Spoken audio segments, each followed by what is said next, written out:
sambil ngasih kuliah kan nggak apa-apa. Gitu. Jadi kita ngasih kuliah tentang undang-undang ITE tadi di dalam itu. Ini naskah akademiknya gini. Ini harusnya pasal ini digunakan. Oh siap bang. Itu. Dalam kasus ijazah palsu, Jokowi akan menang. Intinya akan dipercepat, ya, sehingga bukti-bukti itu terbuka di publik, ya, dan ketika itu sudah dibuka bahwa dimenangkan oleh kubu Pak Jokowi, maka delik untuk pencemaran nama baik bahkan pasal-pasal lain itu kena.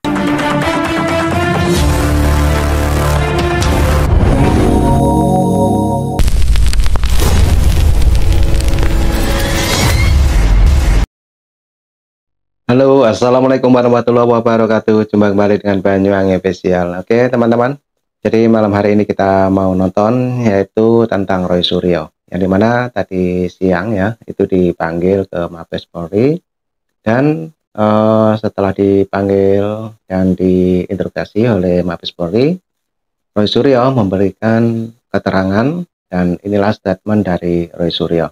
Dan untuk itu kita simak bareng-bareng. Dan nanti ada juga komentar dari para netizen teman-teman ya. Oke, untuk videonya kita siapkan, dan jangan lupa dukung terus Banyuwangi Official.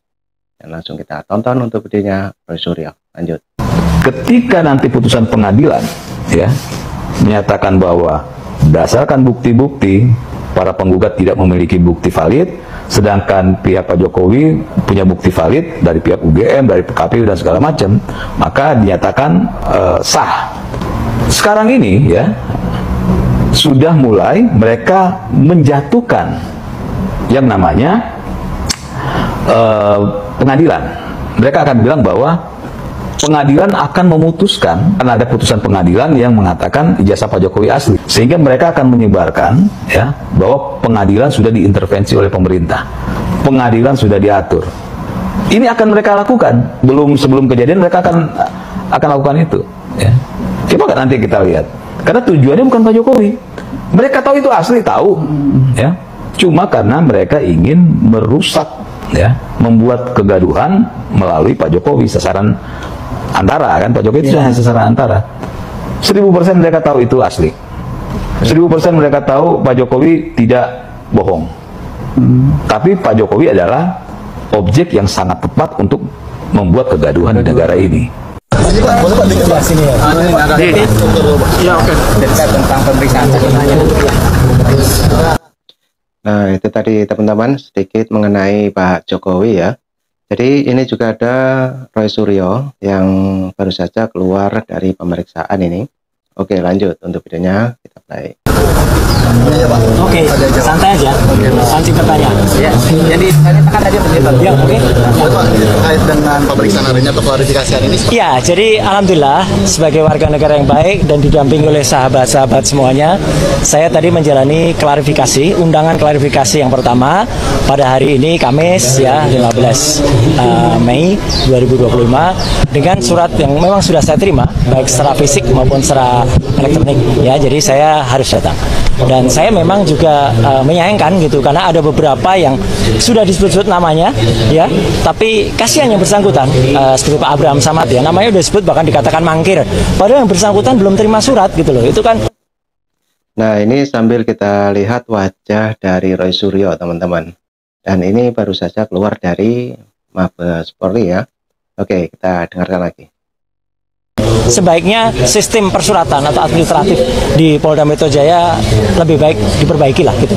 Jangan sampai kemudian mengorbankan teman-teman yang sudah disebut-sebut tapi ternyata belum ada. Termasuk juga Bang Resmon ya, sudah disebut-sebut tapi ternyata belum ada suratnya. Nah jadi klarifikasi saya tadi alhamdulillah berjalan cukup lancar. Dari jam 10 sampai dengan ini di break jam 12. Saya apresiasi kepada Polda Metro ya, karena memberikan kita kesempatan yang sangat baik untuk melakukan sholat zuhur bersama-sama, dan saya tadi bisa ikut di sini dan juga nanti kita diberikan waktu untuk kemudian lunch gitu. Nah saya sendiri tadi ya sudah sampai pertanyaan ke 24 ya gitu, dan sudah sampai ke pertanyaan-pertanyaan yang lebih banyak soal identitas tadi gitu, karena ketika ditanyakan yang lain saya strict dengan Polda Metro ya. Polda Metro memberikan saya surat undangan untuk peristiwa tanggal 26 Maret tahun 2025 ya. Harusnya itu pertanyaannya Jadi ketika ada pertanyaan yang lain, ya saya keberatan untuk jawab. Itu hak loh ya, hak warga negara sesuai dengan Undang-Undang Dasar 1945, itu hak paling hati untuk kita menyampaikan apakah undangan atau pertanyaan itu sesuai dengan enggak. Ketika pertanyaannya tidak sesuai dengan suratnya, ya kita harus menyatakan keberatan. Nah, itu sedikit ulasan statement dari Roy Suryo, teman-teman, dengan raut wajah yang agak sedikit kebingungan. Oke, lanjut lagi untuk statement dari Roy Suryo ini. Lanjut. Yang kedua adalah lucu, dalam undangan itu tidak ada juga siapa terlapornya. Padahal kan sudah disebut di mana-mana, sudah ember tuh ya. Lawyernya mengatakan terlapornya adalah ini. Tapi dalam surat itu nggak ada. Jadi kalau dalam surat itu nggak ada, ya kita nggak wajib gitu melakukan klarifikasi. Pelapornya ada Joko Widodo, ya, pasal-pasalnya banyak banget gitu ditulis, tapi terlapornya nggak ada. Nah, terlapornya penting ya teman-teman, jangan asal mau kemudian diambil keterangan kalau ternyata terlapornya itu saudara kita sampai dengan 3 tahap.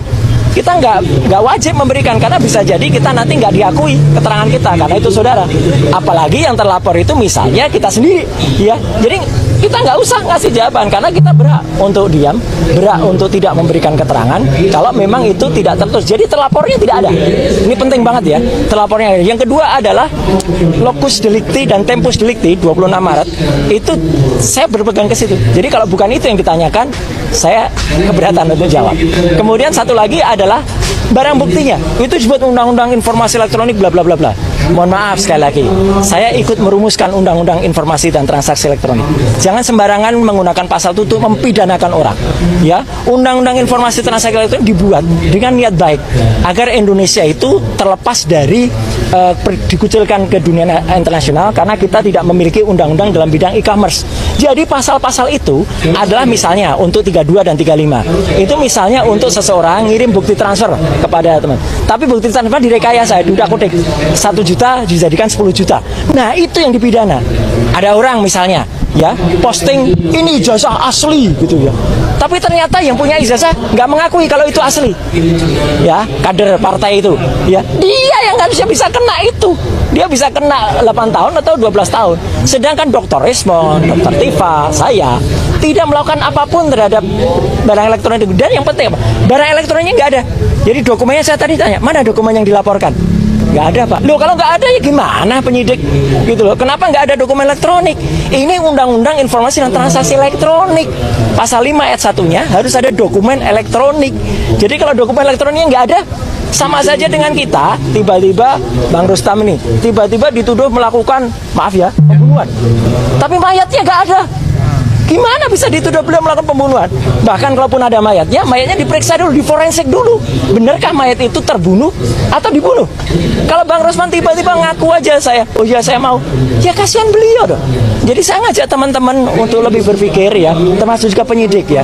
Jangan Anda mau ya diminta untuk mencantumkan pasal-pasal yang bukan peruntukannya gitu loh. Jadi 3 itu yang kemudian saya pertanyakan ya, diselundupkan pasal itu. Jadi sekali lagi teman-teman, saya tetap mengapresiasi Polda Metro dan saya cepat ya jam 10 tadi itu sudah 24 pertanyaan ya. Kalau rata-rata pada sampai 40-70 ya insya Allah nggak sampai sore ya, atau nggak sampai malam lah. Mungkin sore nggak apa-apa lah, kami ngobrol-ngobrol sambil ngasih kuliah kan nggak apa-apa gitu. Jadi kita ngasih kuliah tentang undang-undang ITE.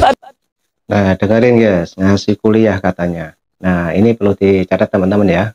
Roy Suryo ngasih kuliah sama petugas dari Mabes Polri. Oke, lanjut. Tadi di dalam itu, ini naskah akademiknya gini, ini harusnya pasal ini digunakan. Oh siap bang, itu. Jadi itu yang benar, jangan asal mau kita dipaksa.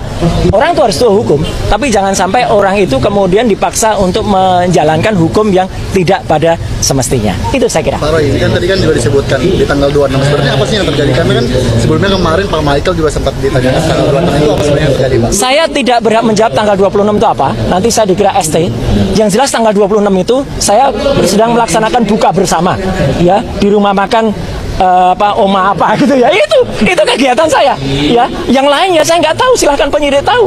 Yang jelas saya tanggal 26 itu kita lagi buka bersama dengan komunitas otomotif saya itu di rumah makan di daerah Kemang. Silahkan diperiksa di situ. Kalau ada CCTV saya cek di situ. Tapi perkara apa yang terjadi Silakan ditanyakan ke yang lain yang tahu. Saya keberatan untuk menjebak teman-teman yang lain. Nggak boleh juga kita. Kita tuh di situ diajak jujur, tapi juga harus cerdas. Jangan kita jujur, tapi malah nyeret-nyeret yang lain, gitu loh. Ya, jadi saya juga ajak jujur ke kepolisian. Ya, kalau pelapornya ada, terlapornya nggak ada, gimana ini laporan? Bisa, gitu ya. Oke, saya kira itu ya, Mas. Terus ini Pak, untuk kasus dari 26 Maret, kenapa ini kerap disebut lagi? Saya belum sampai pertanyaan itu. Jadi nggak ada. 26 Maret tidak ada dia, Ya, tidak sudah. ada Dokter Tifa, tidak ada Dokter Syanipar. Ya. Tanggal 26 Maret. Ya udah. Itu jelas. Itu jelas ya. Jadi saya buka bersama tanggal 26 Maret ya. Oke, makasih.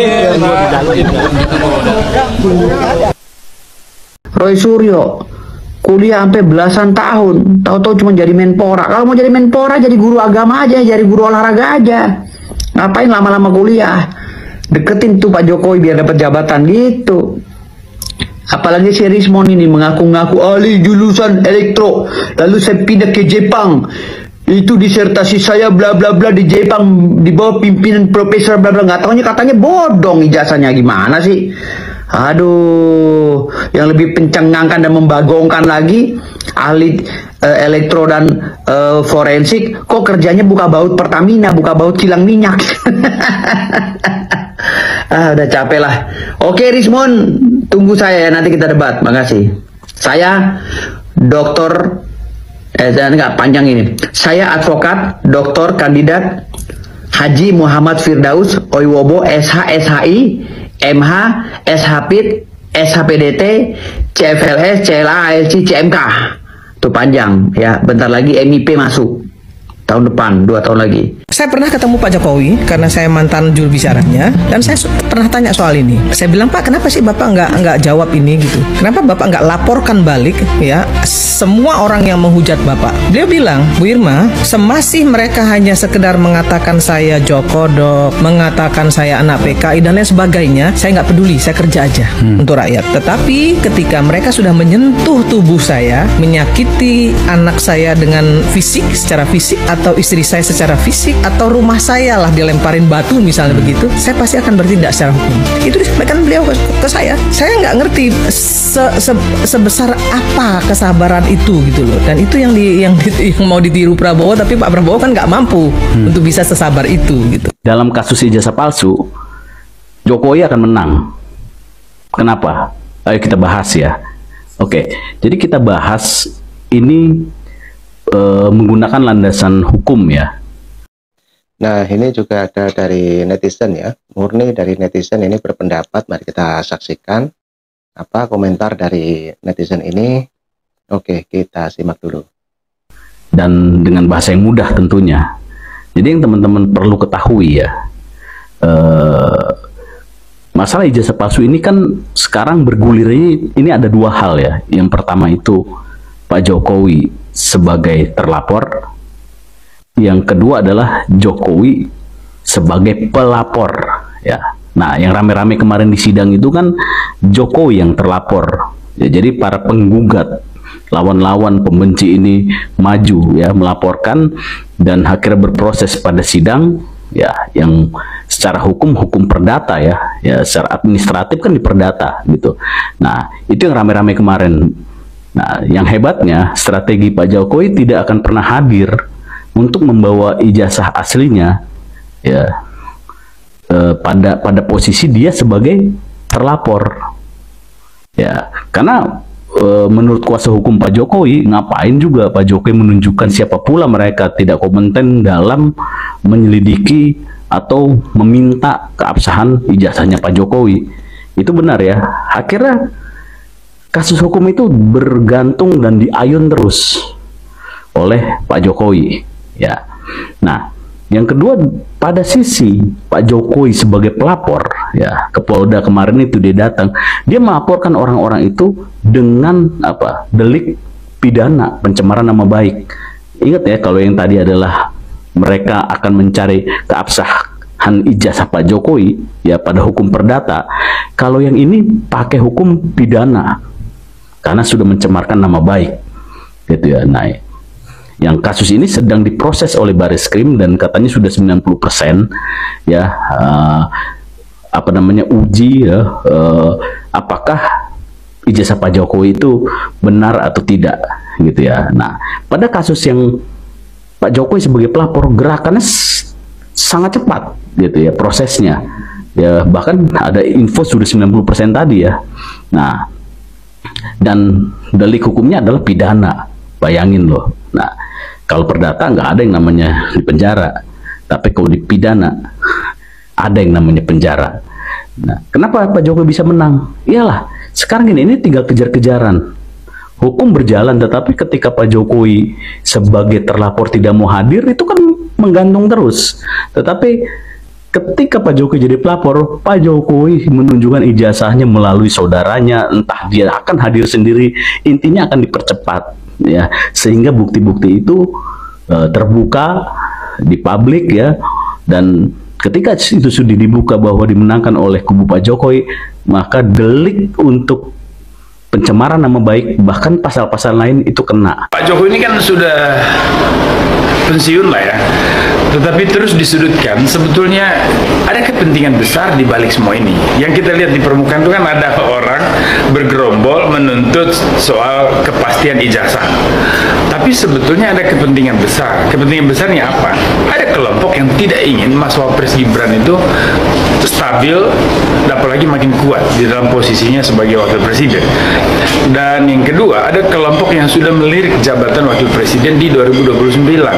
Sehingga tentu saja mereka sekarang bekerja untuk menghancurkan Jokowi dalam rangka melemahkan posisi tawar dari Mas Wapres Gibran di dalam kancah politik ini menuju 2029. Nah, kelompok-kelompok ini kan sebetulnya juga beragam. Ada kelompok yang murni pragmatis untuk merebut posisi Mas Wapres, ada kelompok yang juga barisan dendam, sakit hati, yang memang dikecewakan oleh beberapa kebijakan besar yang dilakukan oleh Pak Jokowi seperti pembubaran ormas, terus kemudian juga ada kelompok yang menuding kekalahan di Pilpres itu sebagai rekayasa politik dari pemerintah pada saat itu dan seterusnya.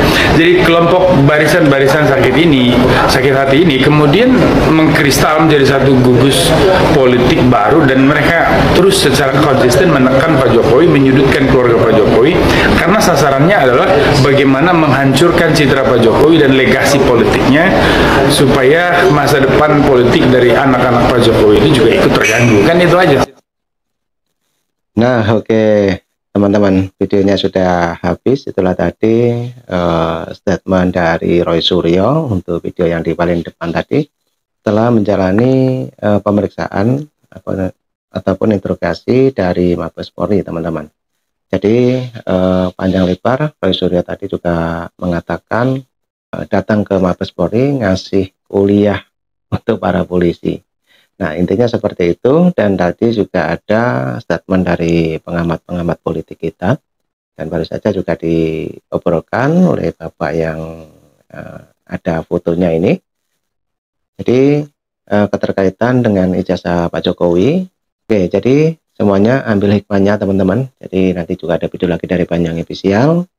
Dan terima kasih saya ucapkan, sehat selalu, salam buat keluarga, assalamualaikum warahmatullahi wabarakatuh. Dan mari kita dengarkan lagu YouTuber Nusantara.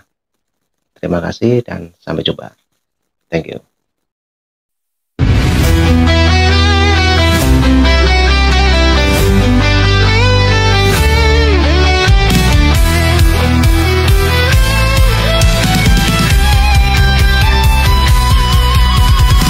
Dari utara sampai ke timur, suara jujur kini bergema. Bukan cuma cari viewer, tapi kebenaran yang utama.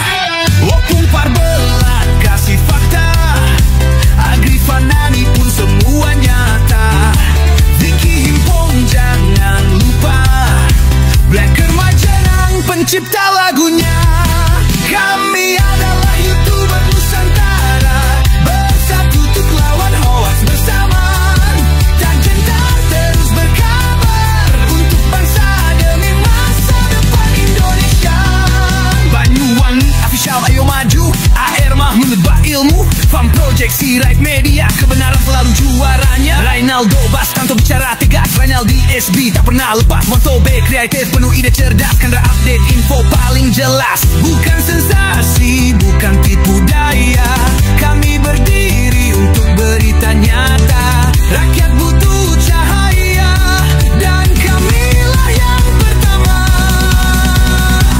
Oh, kami adalah YouTuber Nusantara, bersatu untuk lawan hoax bersamaan. Tak gentar terus berkabar untuk bangsa demi masa depan Indonesia. Bersama rakyat kita kuat, saring dulu sebelum sebar. Cinta damai benci hoax, kami YouTuber cinta Indonesia. Kami Jokowi lovers bersama Prabowo.